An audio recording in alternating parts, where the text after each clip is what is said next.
wala na akong kailangang isipin in terms of yung documentation, hassle-free. It was hassle-free kasi parang 50% of the bulk, 50% of the tasks were completed by Nasya na.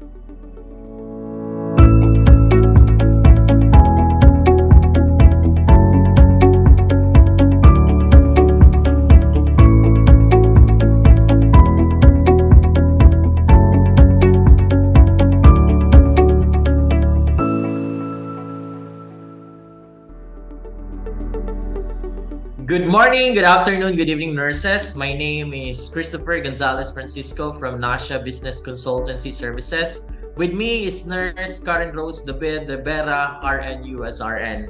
Today, she will share her journey in taking the NCLEX. So how are you, ma'am? Can you introduce yourself? Hi, good morning, everybody. I am Karen Rivera. I just took the NCLEX last week with the help of Nasya, of course. Wow, congratulations for that one, ma'am.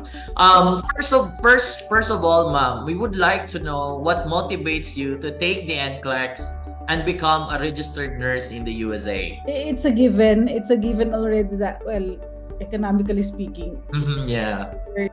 Here in the Philippines, medyo we need to catch up financially, and of course it's very practical for us to move to another place where there's greener pastures, diba? That's the common response, and that's the most practical, and I think that's the most sensible din na reply, because nga given the situation we have here, medyo in terms of security, medyo we lack behind financial security. So that's my number one goal. Plus, I'm the only one na lang here. All my siblings are abroad na, and I'm the only one here. So there's no reason for me to stay. So that's I think that's the main reason, and there's nothing left for me here. So might as well go and join my family, join the rest of the people. Well, wow. That's actually a really good reason, ma'am. It's not saying na aalis ka ng Pilipinas because hindi mo na gustong magstay sa Pilipinas. Of course, we are doing this one because number one, we just wanted to be in our family. Kasi nga, sabi mo, yung family mo is nasa US na. At the same time, when it comes to the benefits, the greener pasture, talagang we can achieve that one if we will become a registered nurse in the US. So going back, ma'am, with your preparation, I know this is really something very important to discuss. Can you tell us something about your preparation and strategies in taking the exam, ma'am? How does it work? I just focus on the concepts muna. I didn't take Q banks until after 2 months of rigorous review. And tapos on the last month, I think 30 days, during the last 30 days of the review, doon ako nag-Q banks. But the first 2 months talagang totally concepts. So yun, I focused more on the concepts kasi I cannot answer the question directly. Na I don't know anything. I mean, I don't know the background of the question. I don't know what's being asked. So tapos I wanted to make sure na I answer it correctly by parang making halongkat all the concepts na na-review. Yes. I didn't want to guess I didn't want to guess the answer lang. I want to know the real rationale behind it, why I'm choosing that answer. So ganon. A lot of people were telling me na mag-practice ka Q banks. That has been a mistake. I mean, for me, it's a mistake. It doesn't apply to you. Oo, yeah. Kasi parang, how can I answer the question without knowing the concept muna, without knowing the background, yun nga. So I focused really on the concepts, and then dalawa yung resources ko talaga na I focused on. I used two reviews. I mean, I materials ko from two different review centers, but yung time talaga I made it a point to make a very systematic schedule na every day I review the system. System per system ako noon 3 days for specific system, and then after which yung next na, and then if there's anything na I need to clarify, I go back to dun sa lectures na I review online. So you created the plan, you created the study guide for that. Parang ganun yung naging approach mo based on your type of learning, no? Yeah. That's good to know, ma'am. Talaga, I make it a point to write the lectures, kasi if I just screenshot or nakikinig lang ako, or like for example, nun may ginagawa ako other things tapos while listening, hindi siya effective sa akin in terms of yung memory retention. Yes, So yes. talaga, I really had to parang sit down talaga and take note of talagang ang dami ko na-consume na notebooks actually. Wow. And it's worth it, ma'am. Worth it lahat ng sacrifices mo. Worth it lahat ng sleepless night mo. So that's actually the process, no?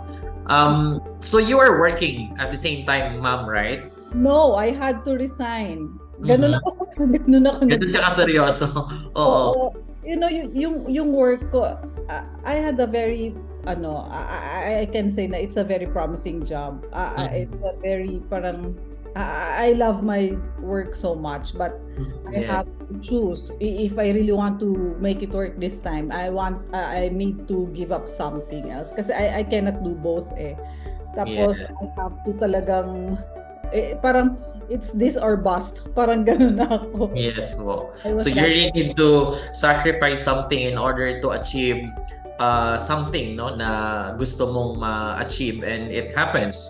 So going back with the preparation, you focus on your exam preparation and review, and Nasya helped you with the processing. Tell us something about how Nasya helped you from the step 1, which is the application process, getting your approvals, scheduling your examination, and providing you support and motivation, ma'am. So how does it help you? I was able to focus because wala na akong kailangang isipin in terms of yung documentation, in terms of yung parang hassle-free. It was hassle-free kasi parang 50% of the bulk, 50% of the tasks were completed by Nasya na. So parang all I needed to do was to focus really on reviewing. Like for example, yung like I encourage kasi some of my friends to enroll also. And I was telling them na you don't have to go to PRC. You don't have to. The only thing that you need to do is to process the documents mo sa school, and that's it. And then talagang relax ka lang. And I realized na mabilis siya. 3 months lang ata. And I really appreciate that kasi parang half of your worries na done deal na. So all I needed to do was to review. Parang wala na akong kailangang. Wow. Thank you so much for that one, ma'am. And you're saying about the coaching session earlier. So how does coaching session help you when it comes to the preparation and review? I was so inspired. Wow. Kasi, di ba, I don't, if you remember, ilan times ako na parang, Suko na ako. Reschedule na ako, yes. Even at the last minute niya yata, parang I spoke with one of your staff. You're asking for a sign. Yes, oo, I did ask for a sign. Tapos sabi ko, sige, sign ko na lang yung if I can find a schedule. Ayun pa nga, kasi other review mates, parang they couldn't find, parang wala sila makuhang date. The earliest I think parang earliest nila was this is December or January next year na talaga. Tapos ako, baka hindi na ako makakuha ng October. And then bigla meron pa time, oh my God, ganun sila kabilis, ganun sila ka-efficient. So yun, I super appreciate that. Yung in terms of the one-on-one with Nurse Kendra, kasi parang hindi lang pala ako, parang ganon, parang hearing somebody talk about their experience na medyo at some point they had such difficulties also, parang okay, akala ko ako lang akala ko ako lang Yes. nagmamay-ari ng ng Opo. ng parang disappointments and all, pero hindi pala. So that inspired me a lot. And she also gave this parang link, parang Yes. inspirational something something. So yun, Yes. I nakikinig ako at parang every now and then I try to para lang mawala yung anxiety ko. Ayun, si David. Wow. Wow. So we are hearing huge feedback when it comes to the one-on-one coaching, ma'am, that there are a lot of nurses pass the examination. It's not all about the answering questions on the NCLEX, but this is all about the preparation. This is all about the discipline. Ano yung dapat gawin? You need to be consistent every day in order for you to pass the NCLEX. And we are happy and fortunate na natulungan namin kayo when it comes to this journey. And you are now one step closer to your American dream, ma'am. Ma'am, lastly po, we want to know kung ano yung message and advices mo to other medical professionals, nurses who are planning to take the NCLEX. Dami. Siguro, I'll just choose one, two, siguro. Just focus on your goal. I hear that ilang times ko narinig from you, from you and from your staff also. Just focus on your goal. I think that's one of the things that really, that really stuck in my head na I need to focus on my goal. Kasi, yun nga. You need to focus on your goal. And if you want to focus on your goal, if you really want it to work, you have to make time for it.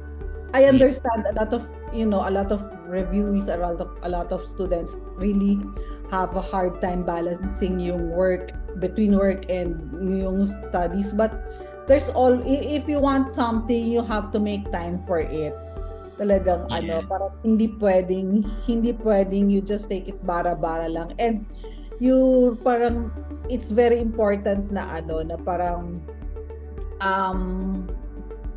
paano ba yung you have to believe na you can do it also, kasi ang hirap naman na you're trying pero at the same time at the back of your head parang hindi ko to kaya, ayoko na, kasi it kind of lags you off na. Yeah, you have to believe and you need to take action for that. Yes. Wow. Thank you so much for that one, ma'am. Again, maraming salamat po, ma'am, in sharing your story. We know that a lot of nurses will be inspired to do the same. And your journey, Ma'am Kai, is really, really amazing and an inspiration to everyone, especially to aspiring USRN. Congratulations, ma'am, and we look forward seeing you in the coming months and years working as a registered nurse in the USA. Maraming salamat po, ma'am. Maraming salamat, Sir Chris.